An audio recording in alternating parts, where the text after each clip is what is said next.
Quand j'étais collégien, lycéen, j'ose pas dire quand j'étais jeune, pour moi il y avait deux catégories de prêtres. La première catégorie, c'était ces prêtres qui, à la consécration pendant la messe, prenaient le temps d'élever lentement l'hostie pour la donner à voir et la redescendre tout aussi lentement sur l'autel. Ça pour moi, c'était les bons prêtres. Et puis il y avait la deuxième catégorie de prêtres, les autres, qui faisaient ça un peu trop vite à mon goût, et moi j'aimais pas ça, c'était les mauvais prêtres.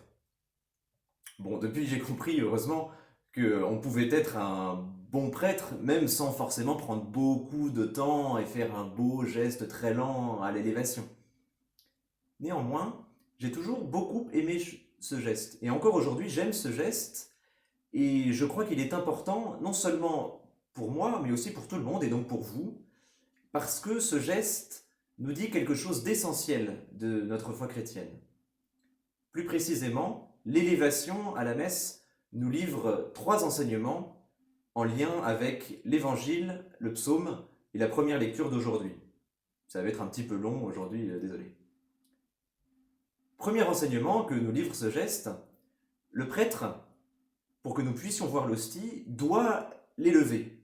Si l'hostie restait sur l'autel, on ne la verrait pas. En ce sens, l'hostie est un petit peu comme un drapeau. Bah oui, un drapeau, tant qu'il reste par terre, c'est juste un tas de tissu, on comprend pas vraiment à quoi ça sert, c'est pas spécialement joli, et puis on n'en voit pas vraiment les couleurs.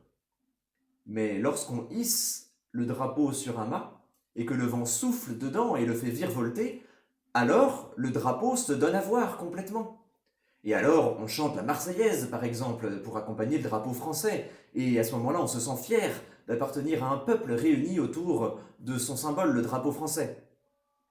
Et c'est d'ailleurs souvent dans les moments les plus graves, lorsqu'un pays traverse une grande épreuve par exemple, que ces levées de couleurs prennent tout leur sens, car elles permettent d'unir tout un peuple autour de ce qui fait leur identité, de ce qui fait leur communauté. Eh bien, c'est exactement pareil à la messe. L'hostie est notre drapeau. Lorsque le prêtre l'élève, nous ne chantons pas, mais nous accompagnons ce geste d'un silence profond et recueilli pour souligner la solennité de ce moment. Et nous disons dans notre cœur, oui, Jésus, tu es vraiment là. Nous croyons. Comme le dit une hymne latine, le Tantum Ergo, Pristet fides supplementum, sed suum defectui. En français, ça veut dire que la foi supplée au manque, au défaut de nos sens. Ben oui, lorsque le prêtre élève l'hostie, bon, ça reste que du pain. Et puis on n'entend pas grand-chose de particulier. Nos sens ne nous indiquent pas grand-chose. Et pourtant, la foi nous dit que c'est vraiment Jésus que le prêtre est en train d'élever. Et alors se réalise l'évangile d'aujourd'hui. Jésus qui nous dit, quand vous aurez élevé le Fils de l'homme, alors vous comprendrez que moi, je suis. Je suis, c'est en fait le nom de Dieu dans l'Ancien Testament. Lorsque Dieu se révèle à Moïse dans le buisson ardent, il révèle son nom qui est « Je suis ». Donc Jésus est Dieu. Et ça, nous le comprenons quand le prêtre élève l'hostie à la messe grâce à la foi. Oui, l'hostie consacrée est notre drapeau. Grâce à l'élévation, nous comprenons que Jésus-Christ est Dieu. Ça, c'était le premier enseignement. Deuxième enseignement, lorsque le prêtre élève l'hostie, non seulement nous pouvons voir Dieu, comme je viens de vous le dire, mais aussi lui peut nous voir. Et ça, c'est ce que dit le psaume d'aujourd'hui, le psaume 101. Des hauteurs son sanctuaire, le Seigneur s'est penché, du ciel, il regarde la terre. Beaucoup de gens s'imaginent Dieu comme un vieillard barbu qui déambule dans un grand château dans le ciel. Alors il va sur sa terrasse, et puis il se penche à son balcon avec sa longue vue pour nous observer sur la terre. La réalité est beaucoup plus simple. Elle est surtout beaucoup plus humble. Oui, Dieu nous regarde depuis son sanctuaire, mais son sanctuaire, ça n'est pas un grand château, ce sont les mains du prêtre pendant la messe. Dieu nous voit lorsqu'il est élevé au-dessus de l'autel par les mains du prêtre. Dieu a donné ce pouvoir extraordinaire aux hommes de le prendre dans les mains du prêtre.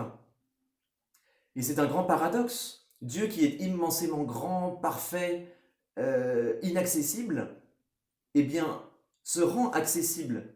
Il se rend à notre portée, à portée de main, à la portée des mains du prêtre.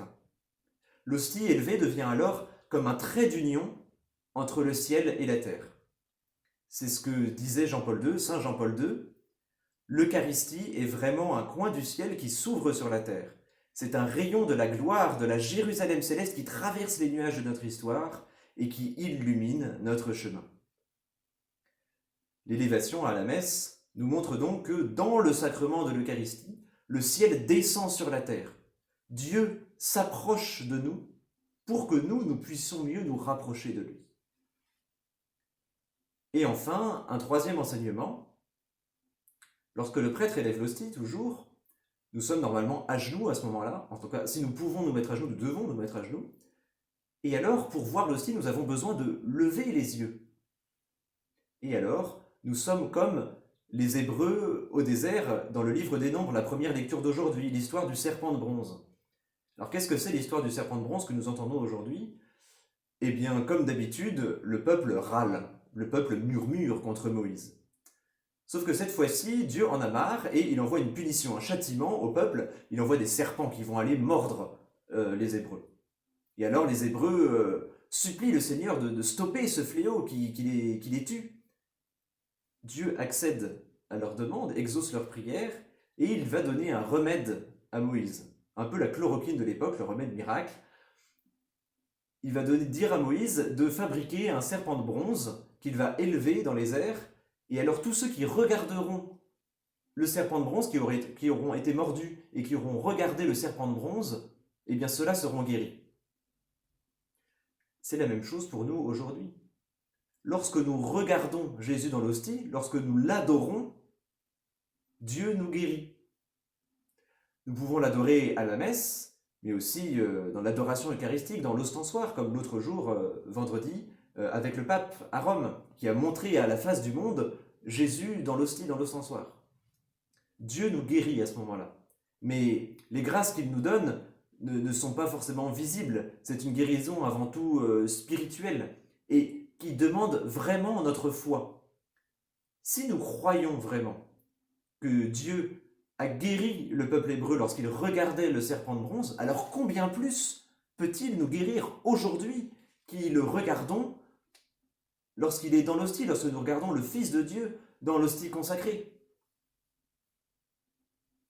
Parfois, on peut se dire que adorer ou regarder Jésus, ça sert à rien, c'est de la perte de temps, on ne voit pas l'efficacité tout de suite, donc on arrête de le faire. Bien justement, Dieu nous éprouve dans le temps. C'est notre foi ici qui nous permet de comprendre comment Dieu agit pour nous. Alors maintenant que j'ai dit tout ça, vous devez sûrement avoir une question qui vous brûle les lèvres. J'espère que vous avez cette question. Et cette question, ce serait... Clément, c'est bien gentil, mais aujourd'hui on est en plein confinement, on ne peut plus voir l'hostie. Alors certes, via un écran ou à la télé, mais bon, c'est pas pareil qu'en vrai. Alors est-ce que ça marche aussi? Eh bien, je vais vous livrer un secret. Tout ce que je vous ai dit depuis le début à propos de l'hostie consacrée, c'est vrai aussi pour la croix. Eh oui, vous pouvez vous amuser à réécouter tout ce que je vous ai dit, à remettre la vidéo au début et à remplacer, à chaque fois que je dis l'hostie élevée à la messe, vous remplacez par la croix élevée, par exemple le vendredi saint, mais aussi n'importe quel crucifix que vous avez chez vous. Et vous verrez que ça marche. Le serpent de bronze qui annonce l'hostie élevée annonce aussi la croix du Christ. L'hostie élevée qui est notre drapeau, eh bien c'est aussi la croix qui est notre étendard. Et puis Jésus qui se fait reconnaître comme Dieu lorsqu'il est élevé par les mains du prêtre à la messe, c'est vrai aussi lorsqu'il a été élevé sur la croix. Vous savez, ce centurion et ses soldats qui ont reconnu qui il était. Vraiment, celui-ci était le Fils de Dieu. Alors, pour conclure, chez vous, non seulement vous pouvez regarder la messe sur votre écran, par exemple, mais vous pouvez aussi, et surtout, et je vous invite vraiment à le faire, à contempler un crucifix.